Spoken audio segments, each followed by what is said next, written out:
Hello friends, welcome back to my channel. எல்லோரும் எப்படி இருக்கீங்க? நாங்கள் ரொம்ப நல்லா இருக்கோம். நீங்கள் பார்த்துட்டு இருக்கிறது ராதிமா கிச்சன் குக்கிங் சேனல். ஃபஸ்ட் டைமாக பார்க்குறீங்கன்னா என்னோட சேனலை சப்ஸ்கிரைப் பண்ணிக்கோங்க, பெல் ஐக்கானையும் கிளிக் பண்ணிக்கோங்க.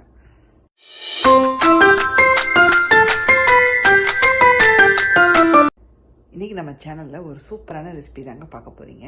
சிக்கன் கிரேவிங்க. நான் பல ரெசிபிஸ் போட்டிருப்பேன் சிக்கனை வச்சு. பட் இன்றைக்கி பண்ணக்கூடியது வந்து பார்த்திங்கன்னா சின்ன வெங்காயத்தை வச்சு மட்டும் பண்ணக்கூடிய ஒரு கிரேவிங்க. ரொம்ப ரொம்ப சூப்பராக இருக்க போது. வாங்க வீடியோவை ஸ்டார்ட் பண்ணிடலாம், ஸ்கிப் பண்ணாமல் பாருங்கள். இன்றைக்கி வந்து பார்த்திங்கன்னா நம்ம சூப்பரான ஒரு சிக்கன் கிரேவி ரெசிபி தாங்க பார்க்க போகிறீங்க. ரைஸ்லலாம் போட்டு சாப்பிட அட்டகாசமாக இருக்கும். இது வந்து பார்த்திங்கன்னா உங்களுக்கு குயிக்காக பண்ணிடலாங்க. ஜஸ்ட்டு வதக்கி அரைக்க வேண்டியதை ரெடி பண்ணிட்டா போதும். சிக்கனில் போட்டு அப்படியே நம்ம குக் பண்ணி எடுத்துடலாம்.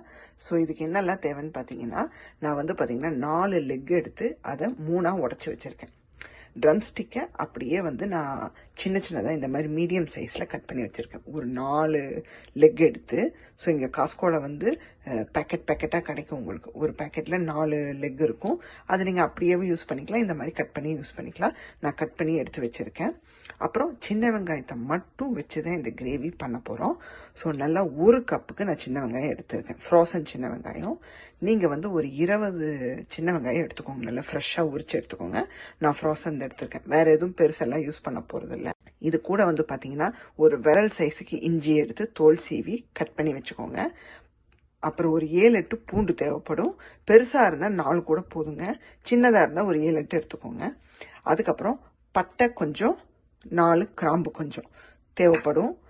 சுருள் பட்டையை அப்படியே நான் வந்து இது பண்ணி வச்சுருக்கேன். 3 காஞ்ச மிளகா, அப்புறம் 1 ஸ்பூன் சீரகம், 1 ஸ்பூன் குருமிளகு. அதுக்கப்புறம் பார்த்தீங்கன்னா முந்திரி, ஒரு 7-8 முந்திரி. இது எல்லாத்தையுமே நம்ம நல்லா வதக்கி அரைச்சி சிக்கனில் சேர்த்து அப்படியே குக் பண்ணி எடுக்க போகிறோங்க. நம்ம வந்து காமிச்ச ஐட்டத்தை எல்லாத்தையுமே நல்லா வறுத்து எடுத்துக்கலாங்க. அதுக்கு கொஞ்சம் எண்ணெய் சேர்த்துக்கலாங்க. நான் ஒரு கடாய் வச்சுருக்கேன், இரும்பு கடாய். அதில் இப்போ நல்லெண்ணெய் சேர்த்துக்கிறேன். 1 ஸ்பூனுக்கு சேர்த்துக்கிறோங்க. எண்ணெய் சூடானதும் நம்ம வந்து காரத்துக்கு ஏற்ப எடுத்து வச்சிருக்கிற காஞ்ச மிளகா அதை வந்து 2ஆக வந்து இது பண்ணி போட்டுடலாங்க. மேற்கொண்டு நம்ம அந்த மிளகு சீரகம் சேர்க்கறதுனால நான் அளவாக சேர்த்துக்கிறேன். உங்களுக்கு காரம் கூடுதலாக வேணும்னா இன்னும் கூட 2 மிளகா எக்ஸ்ட்ராவாக சேர்த்துக்கோங்க. இது கூடயே வந்து சீரகம் சேர்த்துக்கிறோம் 1 ஸ்பூன். அப்புறம் மிளகு சேர்த்துக்கிறோம், ஸ்லோ ஃப்ளேம்லேயே வச்சுக்கிறோங்க. இது கூடவே வந்து பார்த்தீங்கன்னா இஞ்சி பூண்டை சேர்த்துக்கிறோம். நம்ம எல்லாத்தையுமே நல்லா வறுத்து பேஸ்ட்டாக அரைச்சி தான் எடுக்க போகிறோம். அதனால் ரஃபாகவே கட் பண்ணிக்கோங்க. இது கூடவே பட்டை கிராம்பு சேர்த்துக்கிறோம். இது கூடவே முந்திரி சேர்த்துக்கிறோம். இது எல்லாத்தையும் கொஞ்சம் நமக்கு அந்த வாசம் போக வதக்கிட்டு அதுக்கப்புறமா வெங்காயம் சேர்த்துக்கோங்க. ரொம்ப நாள் ஆயிடுச்சுங்க இந்த மாதிரி வதக்கி அரைச்சி. மோஸ்ட்லி நான் இப்போல்லாம் என்ன பண்ணுறது, எல்லா மசாலா பொடியும் வச்சுருப்பேன், எல்லாத்தையும் போட்டு அப்படியே சமைச்சிருவேன் நான். சரி, இந்த மாதிரி தான் சின்ன வெங்காயம் சேர்த்து பண்ணி ரொம்ப நாள் ஆச்சு, நல்லா ரைஸில் போட்டு நச்சுன்னு சாப்பிட்ற மாதிரி ஒன்று பண்ணுவோம் அப்படின்னு தோணுச்சு. எனக்கு போன வாரம் விநாயகர் சதுர்த்தினால அப்படியே ஓடிச்சுங்க. வியாழன்லேருந்து அப்படியே ஒரு 3-4 டேஸ் வந்து நான்வெஜ்ஜே சாப்பிடலாம், அப்படியே வந்து ஸ்கிப் ஆயிடுச்சு. ஸோ நல்லது தான் சொல்கிறேன். ஸோ அதுக்கு எல்லாத்துக்கும் மொத்தமாக சேர்த்து இன்றைக்கி ஒரு பிடிப்போன்னு இந்த ரெசிபியை பண்ணிட்டு இருக்கேன். இதில் வந்து பார்த்தீங்கன்னா தேங்காய் வேணாலும் சேர்த்துக்கலாம். சப்போஸ் எனக்கு வந்து முந்திரியோட தேங்காய் சேர்த்துக்கணும்னு நினைக்கிறவங்க சேர்த்துக்கலாம், இல்லை முந்திரியை கட் பண்ணிட்டு வெறும் தேங்காயும் சேர்த்துக்கலாம். அப்படின்னு நான் இன்னைக்கு தேங்காய் சேர்க்காம பண்ணுறேன். சின்ன வெங்காயம் சேர்த்துக்கிறோங்க. நிறைய சேர்த்துக்கோங்க, அப்போதான் வந்து ரொம்ப நல்லா இருக்கும். அதுக்குன்னு ரொம்பவும் சேர்க்கலாங்க, ஒரு மாதிரி ஸ்வீட்னஸ் வந்துடும். பட் வெறும் சின்ன வெங்காயம் சேர்த்துக்கோங்க, சூப்பராக இருக்குங்க. பார்த்தீங்கன்னா வெங்காயம் நல்லா வதங்கிடுச்சுங்க. நல்லா ஒரு 5 நிமிஷத்துக்கு நல்லா வதக்கி விட்டுக்கோங்க, ஸ்லோ ஃப்ளேமில் வச்சு. ஏன்னா உள்ளே போட்ட எல்லா ஐட்டமும் கருகிடக்கூடாது. அதனால் நம்ம வந்து மொத்தமாக வதக்கிறதுனால ஸ்லோ ஃப்ளேமில் வச்சு வதக்கி விட்டுக்கோங்க. ஸோ எல்லாம் ஈவனாக இருக்கும் நமக்கு. ஸோ இப்போ கேஸ் ஆஃப் பண்ணிவிட்டு இதை ஆற வச்சிடலாங்க. இப்போ நம்ம அடுத்த ஸ்டெப் வந்து பார்த்திங்கன்னா குக்கரில் தான் சமைக்க போகிறோம். நான் குக்கரோட வெசலை எடுத்து வச்சுருக்கேன். இதில் எண்ணெய் சேர்த்துக்கலாங்க. ஸோ அடுத்த மெயின் ரெசிபிக்கு தேவையான அளவு எண்ணெய், ஒரு 2 டேபிள் ஸ்பூனுக்கு நல்லெண்ணெய் சேர்க்குறேன். இப்போ கொஞ்சமாக சோம்பு சேர்த்துக்கலாங்க. ரொம்ப தேவையில்லை, ஜஸ்ட் ஒரு என்ன சொல்கிறது, ஒரு 1/4 டீஸ்பூனுக்கு. அது பொரிய தொடங்கினதும் கருவேப்பிலை சேர்த்துக்கோங்க. நிறைய சேர்த்துக்கோங்க, எவ்வளோ இருக்கோ என்கிட்ட இருக்கிறது சேர்க்குறேன். நான் கூட தக்காளி சேர்த்துக்கிறோங்க. ஒரே ஒரு தக்காளி, ஃபுல் தக்காளியும் நான் வெட்டி வச்சுருக்கேன். இதை சேர்த்துறேன்.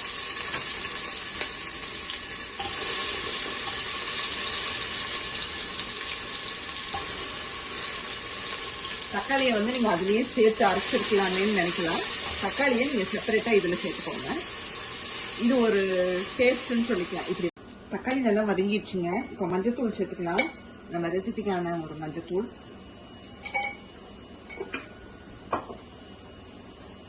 மஞ்சத்தூள் சேர்த்துட்டு இப்போ சிக்கனை சேர்த்து வதக்கிக்கிறோம். அதுக்கப்புறம் அரைச்ச விழுத சேர்த்துக்கலாங்க. நல்லா இப்போ மஞ்சத்தூள் போட்டு கலந்து விட்டாச்சு. இப்போ சிக்கனை சேர்த்துக்கலாங்க. நான் நல்லா மஞ்சத்தூள் போட்டு கிளீனாக வந்து 3-4 வாட்டி வாஷ் பண்ணியாச்சு. இப்போ நல்லா வந்து கலந்து விட்டுறலாங்க. கொஞ்சம் நல்லா வந்து ஒரு 2 மினிட்ஸ்க்கு சிக்கனை நல்லா சொட்டை பண்ணிக்கலாம். அதுக்கப்புறம் நம்ம அரைச்ச விழுத சேர்த்துடலாங்க. சிக்கனை நல்லா வதக்கி விட்டாச்சுங்க.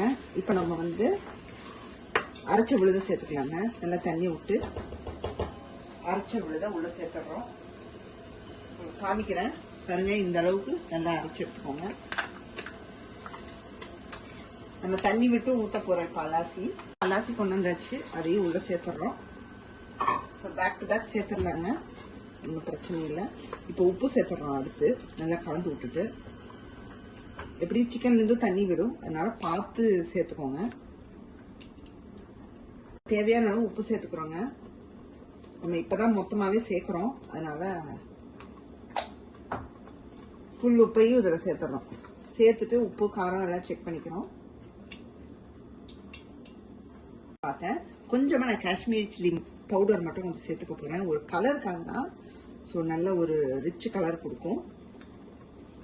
சப்போஸ் உங்களுக்கு உள்ள போட்ட நம்ம 3 காஞ்ச மிளகாய் போட்டிருந்தோம். அது வந்து டேஸ்ட் பார்க்கும்போது உங்களுக்கு காரம் பத்தலைன்னா மிளகாத்தூளோ இல்லது பெப்பர் தூளோ எதுவோ உங்களுக்கு அதை சேர்த்துக்கோங்க.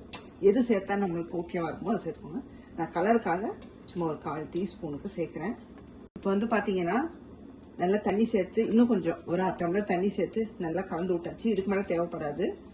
இப்போ குக்கரில் நான் இதை போய் செட் பண்ணி இன்ஸ்டன்ட் பாட்டில் ஒரு 5 நிமிஷம் 4 to 5 மினிட்ஸ் தான் நான் எப்போவுமே வைப்பேன். ஏன்னா அதுலேயே வந்து சூப்பராக வெந்து வந்துடும். எலும்புலேருந்து அப்படியே வந்து ஃப்ளஷ் வந்துடும். ஸோ நீங்கள் உங்கள் குக்கரில் உங்கள் சிக்கன் எந்த அளவுக்கு வேகுமோ அந்த அளவுக்கு வச்சு எடுத்துக்கோங்க.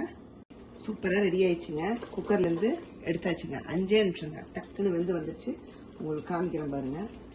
உங்களுக்கு அந்த எலும்புலேருந்தே வந்ததை காமிக்கிறேன். இதோ இங்கே பாருங்க. இங்கே பாருங்க எவ்வளோ சூப்பராக வெந்து வந்துருச்சுன்னு. ஸோ இது வந்து டிஃபனுக்கும் நல்லா இருக்கும்னு நினைக்கிறேன். நாங்கள் இன்னைக்கு ரைஸில் தான் ஃபர்ஸ்ட் போட்டு சாப்பிட்டு பார்க்க போகிறோம். ஸோ இந்த மாதிரி நீங்களும் பண்ணது இல்லைன்னா பண்ணி பாருங்க. ரொம்ப ரொம்ப சிம்பிள். எல்லார் வீட்லேயும் இருக்கக்கூடிய இன்க்ரீடியன்ஸ் தான். ஸோ எல்லாத்தையும் வதக்கி போட்டு அரைச்சி சிக்கனை போட்டு குக் பண்ணிட்டீங்கன்னா முடிஞ்சுது. சூப்பராக ரெடி ஆயிடுச்சு.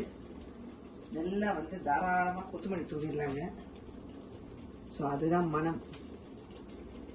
அதை தூவி ஒரு கிளறி ஆஃப் பண்ணிடலாங்க. இப்போ வந்து பார்த்தீங்கன்னா இதை பவுலுக்கு மாற்ற போகிறேங்க. ஸோ மாற்றுறதுக்கு ரெடி பண்ணிட்டு இருக்கும்போது என் ஹஸ்பண்ட் வந்து பார்த்துட்டு நல்லா வாசமாக கமன்னு இருக்குது, கண்டிப்பாக பரோட்டாக்கெல்லாம் சூப்பராக இருக்கும் போல் அப்படின்னு சொன்னார். ஆமாங்க, கண்டிப்பாக சூப்பராக தான் வந்திருக்கு அப்படின்னு சொன்னேன். நான் வந்து பார்த்தீங்கன்னா கடைசியாக வந்து கொஞ்சம் தனியாத்தூள் ஒரு 1/2 டீஸ்பூனுக்கு சேர்த்தேங்க. அதை சொல்லலை உங்ககிட்ட, மறந்துட்டேன். ஸோ நீங்கள் கண்டிப்பாக சேர்த்துக்கோங்க. இதில் வந்து பார்த்தீங்கன்னா தனியாத்தூளை தவிர்த்து மீது எல்லாமே சேர்த்து பண்ணியிருப்போம் நம்ம. ஸோ கடைசியாக ஒரு 1/4 டீஸ்பூனோ இல்லை 1/2 டீஸ்பூனோ நீங்கள் எந்த அளவுக்கு செய்கிறீங்களோ அதுக்கேற்ற மாதிரி சேர்த்துக்கோங்க. அது சேர்த்துக்கிட்டிங்கன்னா உங்களுக்கு அந்த காரமெல்லாம் வந்து பேலன்ஸ் ஆயிடும். ஏன்னா நான் கொத்தமல்லி எல்லாம் தூவி உங்ககிட்ட எல்லாம் நல்லா வந்திருக்கு முடிஞ்சிருச்சுன்னு சொல்லி முடிச்சதுக்கப்புறம் நான் எகெயின் டேஸ்ட் பார்க்குறேன். எனக்கு வந்து காரம் மட்டும் தனியாக தெரிஞ்சுது. அதனால கொஞ்சம் தனியா பொடி சேர்த்து நல்லா ஒரு 2-3 மினிட்ஸ்க்கு நான் எகெயின் நல்லா கொதிக்க விட்டுட்டேங்க. ஸோ கொதிக்க விட்டு இப்போ பவுலுக்கு மாற்ற போகிறேங்க. ஸோ சூப்பராக வந்திருக்குங்க. நான் சொன்னபடி அந்த தனியாத்தூளை சேர்த்துக்கோங்க. இன்றைக்கான வீடியோ பார்த்துருப்பீங்க. இந்த சிக்கன் கிரேவி ரெசிபி கண்டிப்பாக ட்ரை பண்ணி பாருங்கள். ரொம்ப ரொம்ப சூப்பராக வந்திருக்கு.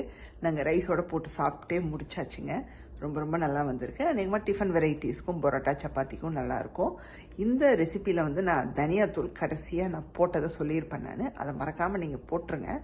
எனக்கு வந்து அந்த வீடியோ முடிக்கிற வரைக்குமே டேஸ்ட்டு கரெக்டாக இருந்த மாதிரி தான் இருந்துச்சு. நான் டேஸ்ட்டு பார்க்கும்போது எனக்கு வந்து காரம் உப்பு எல்லாம் பர்ஃபெக்டாக இருந்துச்சு. பட் என்னன்னு தெரியல, எனக்கு கடைசி நேரத்தில் ஏதோ ஒன்று மிஸ் ஆகிற மாதிரியே இருந்துச்சு. ஸோ தனியா தூளை ஆட் பண்ணி நல்லா ஒரு 2-3 கொதி வச்சு இறக்குனதுமே எல்லாம் சூப்பராக மாறிடுச்சுங்க. ஸோ நீங்களும் கண்டிப்பாக ஆட் பண்ணிக்கோங்க. ஸோ முழு தனியாவை நம்ம அரைக்கும் போது சேர்த்துக்கலாமான்னு கேட்டிங்கன்னா வேணாம். காஞ்ச மிளகாய் மட்டும் சேர்த்துக்கோங்க. தனியாவை வந்து பவுட்ராகவே சேர்த்துக்கோங்க. அப்போ தான் வந்து இதே டேஸ்ட்டு உங்களுக்கும் கிடைக்கும். நான் சொன்ன மாதிரி அந்த காஷ்மீரி சில்லி ஆட் பண்ணும்போது தனியாத்தூளையும் சேர்த்து நீங்கள் நல்லா வந்து சாட்டே பண்ணி நல்லா கொதிக்க வச்சு கொத்தமல்லி தூவி இறக்கிட்டிங்கன்னா சூப்பராக ரெடி ஆயிரும். இன்றைக்கான வீடியோ உங்களுக்கு பிடிச்சிருந்தா மறக்காம ராதிமா கிச்சனை லைக், ஷேர் அண்ட் சப்ஸ்கிரைப் பண்ணிடுங்க. பெல் ஐக்கானையும் கிளிக் பண்ணிடுங்க. உங்களை வேறொரு வீடியோவில் சந்திக்கிறேன். Bye, see you soon.